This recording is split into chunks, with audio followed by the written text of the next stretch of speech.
Sir आपने बहुत सुना होगा कि जीडीपी, रियल जीडीपी, यहाँ पे ऐसे लिखा रहता है जीडीपी रियल, ऐसे लिखा होता है, यह लिखा होता है sir constant price, constant price ऐसे लिखा होता है। या एक तरह की जीडीपी जो आप सुनते होंगे होता होगा नॉमिनल जीडीपी, नॉमिनल, या कहते हैं करंट प्राइस में जीडीपी, करंट प्राइस, या बोलते हैं बेस ईयर। सर इन दोनों का मतलब क्या है ये समझते हैं, ठीक है। Sit back and relax, relax your mind. दोनों चीजें आपको बहुत हैवी लग रही है, तुरंत समझ में आ जाएंगी, कुछ भी नहीं है इसमें। देखिए मान लीजिए 2011-12 चल रहा है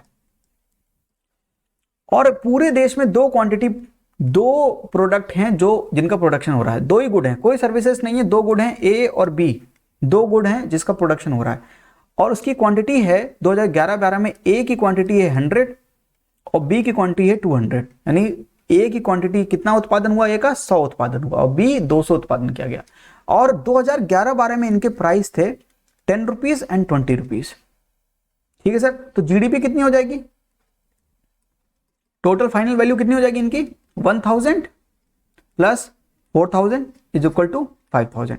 तो सर जीडीपी कितनी की आ गई 2011-12 में, 5000 की जीडीपी है, करेक्ट और नॉट। इतना क्लियर है, इतना क्लियर है। अब सर आ जाइए आप 2019-20 में, जो पिछला फाइनेंशियल ईयर था। पिछले फाइनेंशियल ईयर में सर ए एंड बी दो ही प्रोडक्ट हो रहे हैं आज भी, ठीक है सर। सिंप्लिसिटी के लिए हम दो ही प्रोडक्ट ले रहे हैं, दो ही गुड ले रहे हैं, ए और बी, ठीक है। इसकी जो क्वांटिटी जो प्रोड्यूस की गई इस 2019-20 में वो थी 200 और इसकी की गई 400। और दो प्राइस हैं, एक प्राइस हम लेंगे सर बेस ईयर का, 20 ईयर में 10 रुपए था इसका और 20 ईयर, और इस समय जो प्राइस है वो P2 है, दिख रहा है ना आपको। P2 कितना है, 20 मान लीजिए और 40 मान लीजिए, ठीक है। तो क्वांटिटी कितनी है 200 और 400। पिछला प्राइस जो था जो 2011-12 में बेस, उसको बेस ईयर बोलेंगे हम, 2011-12 में जो प्राइस था वो P1, हम P1 के हिसाब से निकालेंगे और एक बार P2 के हिसाब से निकालेंगे जीडीपी। तो सर P1 के हिसाब से जीडीपी निकालेंगे तो कितना आएगा सर, ये 2000 हो जाएगा और ये 8000 हो जाएगा। तो 8000 प्लस 2000 10,000, 10,000 निकल के आया किसके हिसाब से, किस प्राइस के हिसाब से, 2011-12 में जो प्राइस थे। और इस बार कितना निकल के आएगा, ये 4000 हो जाएगा सर और ये कितना हो जाएगा 16,000, तो कितना हो गया सर 20,000। तो जीडीपी जो इस आज के जो प्राइस हैं 2019-20 में जो प्राइस हैं, जो P2 कहा हमने, उस प्राइस के हिसाब से जीडीपी कितनी निकल के आई 20,000।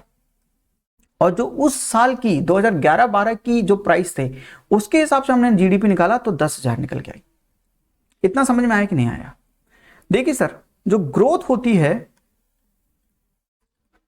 वो क्या होता है sir, increase in quantity. Sir quantity में कितना इंक्रीज हुआ, यानी 2 किलो से 4 किलो हो गया तो ग्रोथ कितनी की हुई, 2 किलो की हुई ना सर। लेकिन सर उसकी वैल्यू तो नहीं देखेंगे ना कि 2 किलो दाम था राइस का 5 रुपए। आप इसी से समझिए, इसी एग्जांपल समझिए। ग्रोथ का मतलब होता है कि क्वांटिटी में कितना इंक्रीज हुआ है, इतना आप समझिए।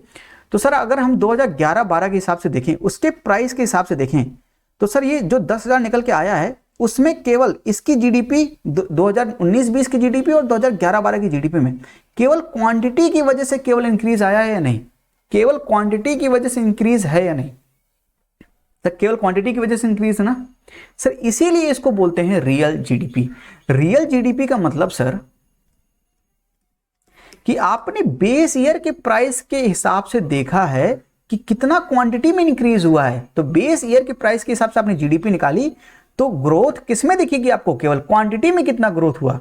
क्यों सर, क्योंकि क्वांटिटी में ही चेंज है। देखिए यहां पर क्वांटिटी 100 थी, यहां पे 200 है, यहां पे 200 थी, यहां पे 400 है, तो पूरी 100% का ग्रोथ हुआ है। आप वैसे भी निकालिए, जीडीपी थी 10,000 कब 2019-20 में और 2011-12 में थी 5,000, तो चेंज कितने का हुआ 5,000 का, डिवाइडेड बाई ओरिजिनल, ओरिजिनल कितना था 5,000 इंटू 100। ग्रोथ ऐसे निकालते हैं ना sir, change upon initial into 100। Sir कितने का चेंज निकल के आएगा, 100% का चेंज निकल के आएगा। यानी ये चेंज जो है किसमें है, केवल ग्रोथ में चेंज है, प्राइस की वजह से कोई चेंज नहीं है, क्योंकि प्राइस हमने दोनों के सिमिलर माने हैं। इस जीडीपी को बोलेंगे रियल जीडीपी या कांस्टेंट प्राइस पे जीडीपी। सर कांस्टेंट प्राइस क्यों ना, क्योंकि प्राइस कांस्टेंट है, बेस ईयर का प्राइस है। और इसी को बोलते हैं, ये यहां पर गलत लिख दिया मैंने, ये बेस ईयर यहां पे, ठीक है सर। रियल कांस्टेंट प्राइस पे जीडीपी या बेस ईयर पे जीडीपी, बोलिए एक ही बात है। सर नॉमिनल जीडीपी क्या है? सर नॉमिनल जीडीपी का मतलब ये कि जहां पर आपने उस साल के प्राइस के अनुसार आपने जीडीपी कैलकुलेट की है, उस साल 2019-20 में ए बी के क्या प्राइस थे उसके अनुसार की है, तो 20,000 आई है। यानी इसमें क्वांटिटी का भी फैक्टर है और प्राइस का भी फैक्टर है। इसे बोलते हैं नॉमिनल जीडीपी या जीडीपी एट करंट प्राइस। क्यों सर? क्योंकि करंट प्राइस पे निकल गई ना कि इस समय 2019-20 में क्या प्राइस है उसका। इतना क्लियर है या नहीं? तो real GDP and nominal GDP. Nominal क्यों? क्योंकि सर प्राइस का इन्फ्लेशन भी देख रहे हैं कि कितना इन्फ्लेशन हुआ है, और क्वांटिटी में भी इंक्रीज देख रहे हैं, तो दोनों देख रहे हैं, इसलिए इसको बोलेंगे नॉमिनल जीडीपी या जीडीपी एट करंट प्राइस, और उसको बोलेंगे रियल जीडीपी। ठीक है सर। तो अगर किसी ने कहा हमसे कि GDP nominal divide by GDP real into 100, sir ये क्या आएगा? सर ये यही तो आएगा, चेंज इन द प्राइस। क्योंकि सर दोनों 2019 का है तो क्वांटिटी तो दोनों में सेम होगी, लेकिन सर इसमें करंट प्राइस के अनुसार किया गया है, इसको कांस्टेंट प्राइस बेस ईयर के प्राइस के अनुसार किया गया है, तो केवल प्राइस में जो इंक्रीज होगा उसकी वजह से निकल के आएगा ना ये। तो सर ये इन्फ्लेशन ही तो निकल के आएगा एक्चुअली, कि प्राइस कितने बढ़ गए। इसे बोलते हैं sir GDP deflator. GDP deflator समझ गए? जीडीपी डिफ्लेटर क्या है? GDP nominal upon GDP real into 100, केवल क्वांटिटी। तो सर ये क्या बताएगा जीडीपी डिफ्लेटर? कि पूरी इकोनॉमी में जितने भी गुड्स एंड सर्विसेज प्रोड्यूस हो रहे हैं उनके कितने प्राइस इंक्रीज हो गया है, तो पूरी कंट्री पूरे उसका इन्फ्लेशन बता देगा। और जो सीपीआई होता है सर, कंज्यूमर प्राइस इंडेक्स, वो sir basket of goods and services को लेता है। तो सर सीपीआई आपको नहीं पता है, कोई बात नहीं, आगे पढ़ेंगे इन्फ्लेशन वाले चैप्टर में। तो सर जीडीपी डिफ्लेटर इन्फ्लेशन बताता है सारे गुड्स एंड सर्विसेज में जितना प्राइस का इंक्रीज हुआ है, और सीपीआई एक बास्केट ऑफ गुड, कि कुछ गुड्स ले लेते हैं, कुछ गुड्स इतने हैं, कुछ सर्विसेज इतनी, उसको बास्केट उसका केवल बताता है कि कितना उसमें प्राइस में इंक्रीज हुआ है। जीडीपी डिफ्लेटर समझ में आ रहा है? जीडीपी रियल, जीडीपी नॉमिनल समझ में आई या नहीं? आइए थोड़ी फिगर्स की बात कर लेते हैं अब।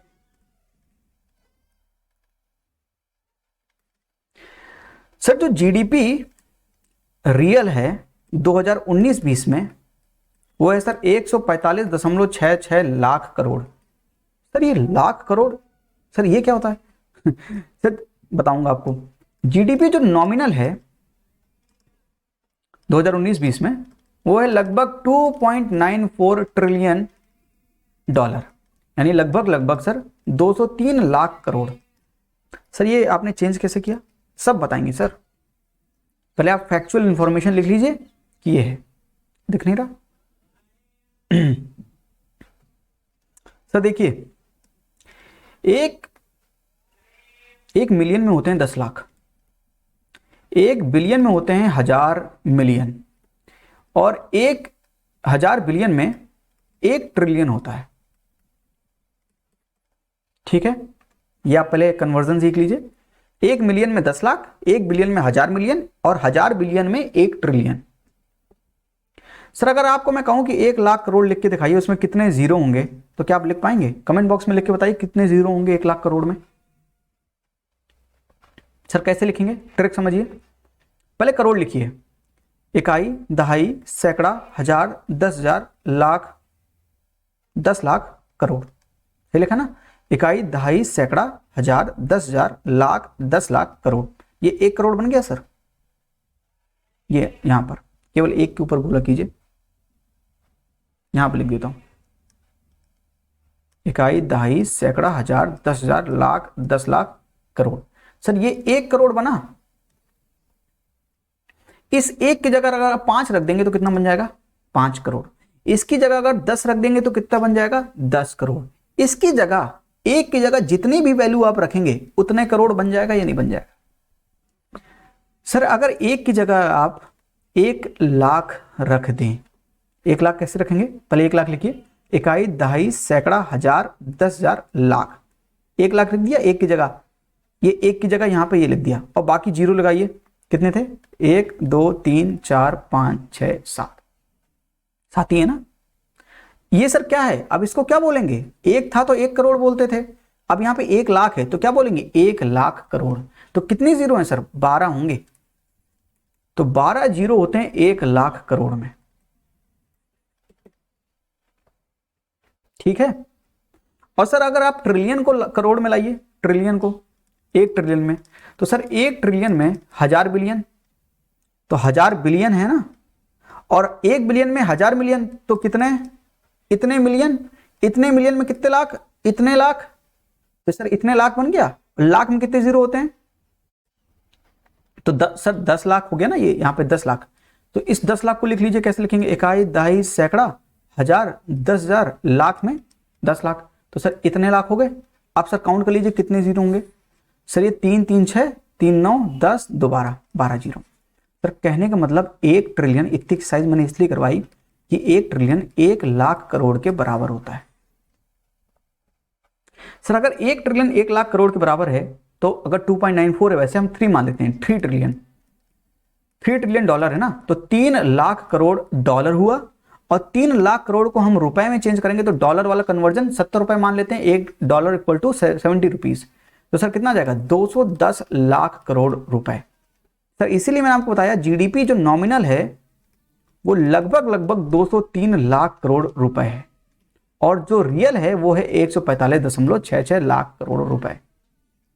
कन्वर्जन सीख गए सर, इसको जानना इसलिए जरूरी है, जब आपसे कहा जाएगा इस प्रोजेक्ट के लिए इतना पैसा लगा, आप कंपेयर कर पाएंगे कि जीडीपी इतनी है, उसका इतना % लग गया, डिफेंस में इतना खर्चा होगा, इतने लाख करोड़ रुपए का खर्चा हो रहा है, तो आप किससे कंपेयर करेंगे, ऐसे रैंडमली आप कैसे कंपेयर करेंगे। इसलिए आपको ये जानना जरूरी है कि जीडीपी कितनी है, तो उसके कितना % डिफेंस में, कितना सब्सिडी में जा रहा है, तो जो लाख करोड़ वाली जो ये अमाउंट होता है ना, वो समझ में ऐसे ही आएगा कंपैरिजन से। तो फैक्चुअल डेटा वो था, लेकिन कॉन्सेप्ट अंदर निहित ये था, बताने का मतलब ये है कि जीडीपी है इतनी, कोई बात नहीं, फैक्चुअल है, कोई मतलब नहीं है, लेकिन मतलब क्यों है, क्योंकि हमें कंपेयर करना है। इतना क्लियर है। तो ये फिगर्स हो गए। तो अगर इन फिगर्स की बात करें, इस हिसाब से इंडिया वर्ल्ड की 5th लार्जेस्ट जीडीपी में आता है। तो दुनिया की, विश्व की 5वीं सबसे बड़ी अर्थव्यवस्था, लार्जेस्ट सबसे बड़ी, 5वीं सबसे बड़ी अर्थव्यवस्था, मैं दोबारा लिख देता हूं, लार्जेस्ट 5वीं सबसे बड़ी अर्थव्यवस्था इंडिया है।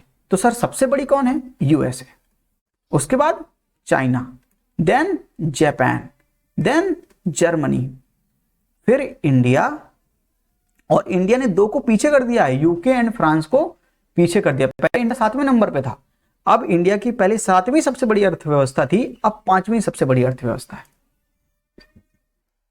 कितना क्लियर है नहीं, ठीक है। तो आपको फिगर्स भी पता चल गए, आपको कॉन्सेप्ट भी समझ में आ गया, माफ कीजिएगा। तो आज के लिए इतना ही, थैंक यू, नमस्ते, जय हिंद।